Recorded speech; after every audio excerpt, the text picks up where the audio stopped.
Just looking at those browned onions, I'm getting hungry. Chicken masala, an even amount of chicken. So good. It's beautiful. I'm taking off my hat not out of disappointment, but out of just sheer joy and happiness seeing this amazing dish. Look at that. Look at that. Can you please bring me some? Please. Pretty please. Please. Chef Brian Tsao here, not your typical chef, owner of Mission Sandwich Social, located right here in Williamsburg, Brooklyn, and the only winner of Beat Bobby Flay Season 1. And today I'm going to be reacting to Epicurious, how a Pakistani chef makes traditional chicken biryani. Before I go on with today's episode, I do want to give a special shout out to my newest sous chef level patrons, Lore, Kevin Gothier, Sir Marzel. Guys, thank you so much for your support. You, along with all the patrons, really do make a difference on this channel. And remember, by becoming a patron, you get to take advantage of some awesome perks like early access to new episodes, but more importantly, patron exclusive content. In Pakistani cuisine, biryani is a dish that's made for celebrations, for gatherings, and is always made in abundance, so there's always plenty to share. It is associated with royalty and extravagance, and a dish that is made with a lot of love. Yeah, that looks like royalty Fatima, right there. So Fatima is actually a classmate of mine from culinary school way back. We both went to the Culinary Institute of America in Hyde Park. She's a good friend, wonderful human being, and a very good chef. I was very excited to see her do this video with Epicurious. Funny enough, when I was looking for videos to react to, this was the first one that popped up, and it was also the same day it came out. I hit up Fatima, and cool thing is, she's gonna be coming on to the show, so let me know in the comments below what you would like us to react to together. And this is how I make chicken biryani. Let's do this. Biryani is actually made with a few different proteins. Chicken is common, mutton is common. My father-in-law was very upset that I chose to make chicken biryani, but it's what I grew up with, so it's my favorite. Right. Breaking down a chicken is a little bit of a practiced part. Kind of surprised she's using a Western style butcher's cleaver to break down this chicken. I find it to be a little less precise unless you get it really, really sharp, which it seems like it's sharp enough here. But when I'm deboning chicken or breaking down a chicken, I typically prefer a boning knife and or a just a regular chef's knife, me personally. But listen, man, I've worked at Chinese restaurants where everyone's using a Chinese style cleaver to do everything. However, Chinese style cleavers, I would say, are a bit easier to work with than a butcher's cleaver. Butcher's cleaver, the blade is generally thicker, it's heavier, so that, because, you know, when you're doing a lot of butchery, you're generally cutting through bone and stuff like that. So, you know, take that how you will. This chicken has a skin on, but Pakistanis usually do not eat chicken with its skin on. The way that we cook chicken, the skin doesn't get rendered, it doesn't get crispy. We cook it a lot in, you know, quick stir fries or in stews, kind of like the way that we're gonna make it in the biryani. Wonderful so chicken really skin do anything. when it gets crispy, not Jack's chicken skin, okay? I am cutting these into pretty big pieces, right, so that when everything's done and people serve themselves, they can choose how much chicken they want. So she's breaking this down, you know, over here are basically the parts that are gonna get thrown away and or reutilized. So this carcass here generally is used for stocks. Skin you generally throw away. And then the wing tips, unless the restaurant has wings on the menu, that goes to the staff. We'll take it, roast it up, make something with it, and eat it for ourselves. It's kind of personal how you make your plate, so this way people can choose for themselves. Nice. I spoke to a few different people on how to make biryani. The technique is all the same, but a lot of people have started to use boxed mixes. I wanted to make. Okay, so I'm not very familiar with garam masala, spice mixes, making it from scratch at least. So spice from scratch. Sure, learn Fatima will enlighten us. All the different spices that go into it. We have mace, round chilies, black cardamom, star anise, green cardamom, cloves, carom seeds, also known as ajwain, powdered nutmeg, kala zira, which is black cumin seeds, black peppercorns, and fennel seeds. As my mother would say, like whatever spice you have, just put it in the spice blender. All these spices are untoasted. The spice mix will get toasted. Notice she mentioned toasting your spices. Vital step. Very vital step to toast your spices. all the star anise. I've mentioned this before on a lot of videos, but I feel like toasting spices really rounds them out, and it causes the spices, it makes the spices work with the other ingredients more harmoniously. Not to say you can't use untoasted spices, but generally for things like biryani or stews or anything like that, I feel that, well, you know, it's a good rule of thumb because, again, it plays well with all the other ingredients and you have less like spice peaks and valleys. Like no one spice will stand out more than the other. I feel like it just, like I keep saying, works harmoniously. Little good tip for you guys. If you're working with lots of spices and cooking with it, toast it first. There's a lot of really beautiful fragrance in here and they're gonna add a ton of flavor to your masala. So the texture has become very fine. It's a fine powder, which is gonna dissolve really easily in the chicken and you're not gonna get like mouthfuls of spices as you eat your biryani. All right. We think that biryani comes from the word frying or roasting, which in this case is referring to the frying and roasting of the onions, which is the first step in making your chicken masala. This is half a cup of oil. Half a cup of oil does seem like a lot, but we're gonna fry our onions in it. These are thinly sliced red onions. Okay. You wanna get these browned and softened and caramelized. Frying onions is a pretty typical way of starting a lot of Pakistani dishes. It contributes a lot to perfuming the oil, but it's also the idea of layering, which is very ubiquitous in Pakistan and in Pakistani cooking. So the onions you can see are evenly browned. We're gonna use some of these. Putting it on a sheet tray with paper towel to drain off any excess oil. Got some tomatoes there. Couple things in jars. Let's keep watching. Biryani with, and I'm going to use most of them as Just part of looking my at those chicken browned masala. onions, I'm getting hungry. Chicken masala is essentially going to be the chicken element that we're going to make. That's basically going to be chicken with spices and it's basically a chicken and gravy. And then you have your rice element, and then those two things are going to get layered together. That's awesome. I mean, you know, that's a nice little step where she is going to sear the chicken with the caramelized onion oil. Hey, that's you know, she said she's building layers of flavor. I mean, that's one of the best ways to do it right there. Some pretty high heat, making sure it all gets coated in oil. I'm gonna add ginger and garlic paste, a generous tablespoon of each. I'm gonna add 3 tablespoons of my spice mix, and anything that's left extra, you can just reserve it. You want to create a nice flavorful masala that won't overpower but complement the rice. I'm going to add 2 bay leaves, a cinnamon stick, red chili powder.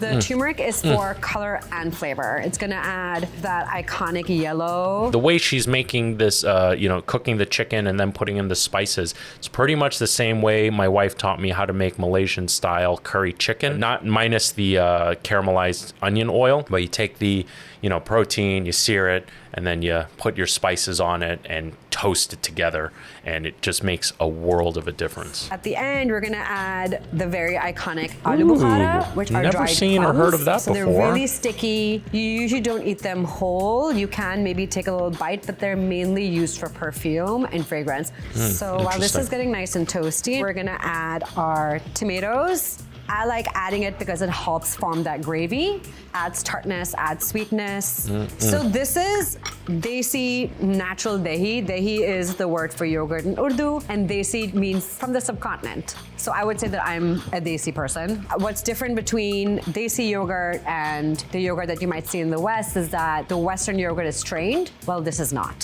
So it has a little bit more water to it. The masala is looking incredible. Very interesting. Adding in yogurt now, that early in the cooking process. You know, generally when I work with yogurt, well, then again, you know, tandoori chicken, they marinate with yogurt and stuff like that, right? So I don't work with much yogurt. I don't incorporate it into a lot of my style of cooking.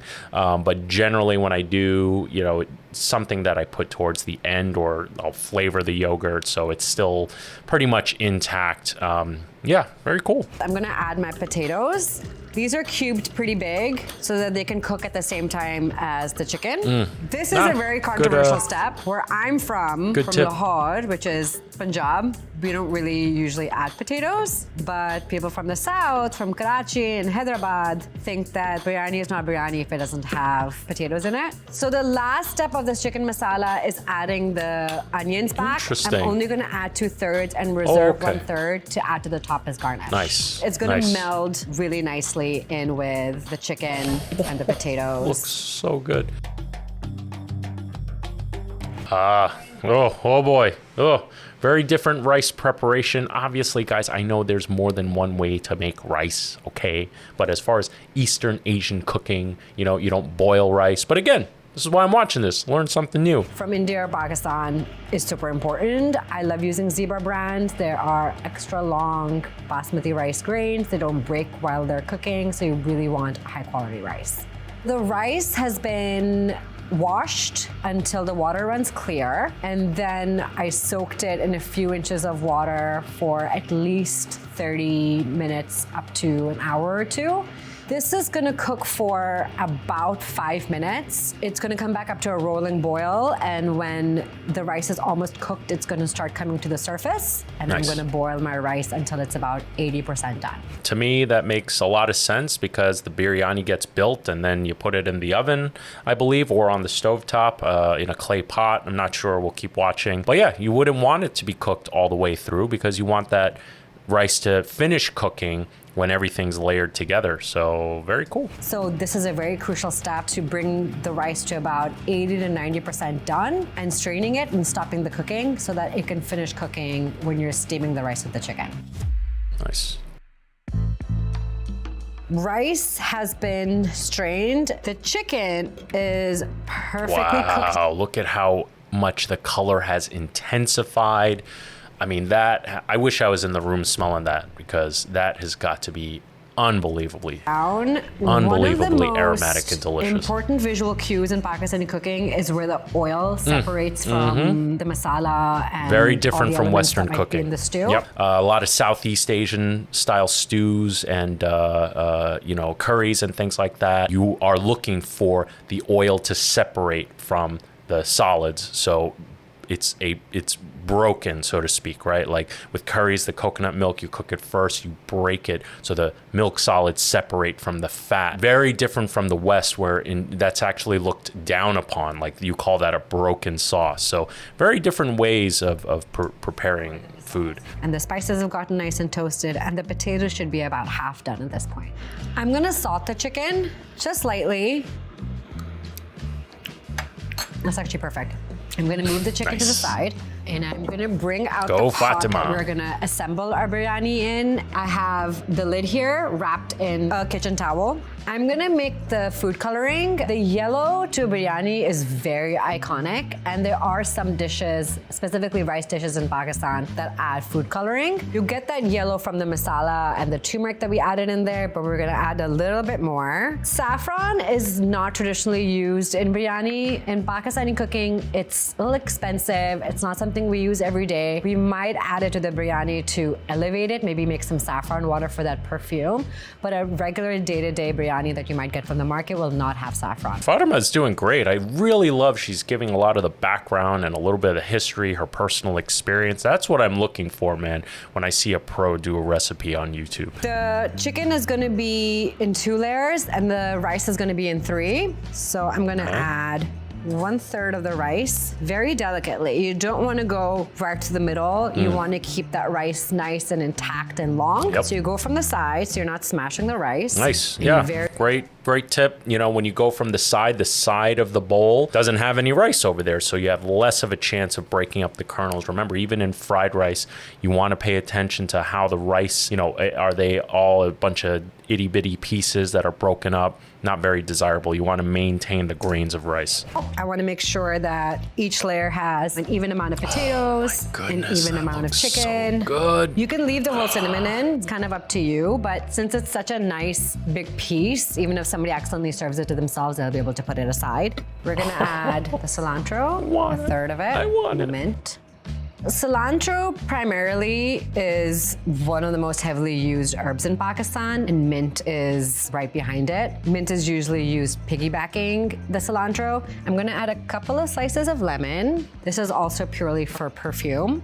And then I'm gonna keep building my biryani. So now I'm gonna go with the second third of rice, the remaining half of the chicken, the second third of mint and cilantro, a couple of more slices of lemon. The last layer of rice is on top. I'm gonna add the last of the herbs and then the fried onions. This is gonna add a nice crunch and savory component. Lemon. Notice I don't have much to add to this video. I like to use a spoon to make little divots in the rice where I'm gonna pour the food coloring in. Okay. And the food coloring is gonna go on top as well. Because if I just do it on top, it's not gonna go all the way to the bottom. But you also don't want the rice to be all yellow. So I'm gonna turn our heat on for about 15 to 20 minutes. I've put my rice on dum. Dum is D-U-M and basically means it wasn't quite done and now I'm just steaming it all the way through. I've seen that word before when researching other Indian dishes, so love the clarification. It's gonna cook the rice all the way through, it's gonna cook the chicken all the way through, it's gonna cook the potatoes all the way through, and you don't wanna peek. Once it's closed, just let it be. Depending on your flame, you might start to see steam escaping the sides, which is a cue that it's done.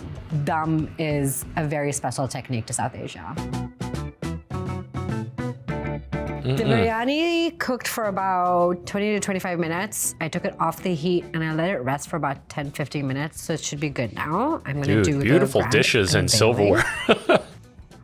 It's beautiful. Something my mom drilled into me is always make sure that you are fluffing rice from the side versus going right in, so you're not smashing the rice. Biryani is always served in a platter, never in a bowl. I can tell that the chicken is perfectly cooked because my spoon hit it and it just fell apart. Nice. Biryani is plated. I have some potato. I like dark meat, so. Guys, I'm taking off my hat not out of disappointment, but out of just sheer joy and happiness seeing this amazing dish. Look at that. Look at that. Biryani is always served with raita, which is a yogurt sauce. And is just a nice, cooling, creamy element to a dish that's pretty heavily spiced. I am pretty excited about this. Yes, I am too. Fatima, when you come to do the reaction video, can you please bring me some? Please. Pretty please. Please. Perfectly perfumed. Potatoes cooked perfectly. Chicken is really nice and tender. And you get all that layers. I think that my mother would be like, that's some pretty good biryani. That is some pretty damn good looking biryani. But you know what would also look really good? If you hit the like button, and if you aren't already, subscribe. Little thing for you, does a lot for the channel. Thank you very much. Oh, your rice is perfectly cooked, or chicken is perfectly cooked, or your potatoes didn't turn to mush. Like, those would be the things that you would notice before even the flavor. But the flavor has obviously a ton of warm spices, there's a lot of perfume to it, and the cilantro and the mint are just a really nice accent and freshness with the raita. Again, Fatima, great work. That looked absolutely delicious and can't wait to have you on the show again. Let me know in the comments below what you would like to see us react to together. With that said, hope you enjoyed this video as much as I did making it. And remember, don't be afraid to fail because it can only make you stronger. And with that said, I am Chef Brian Tsao, not your typical chef, and I'll see you really soon.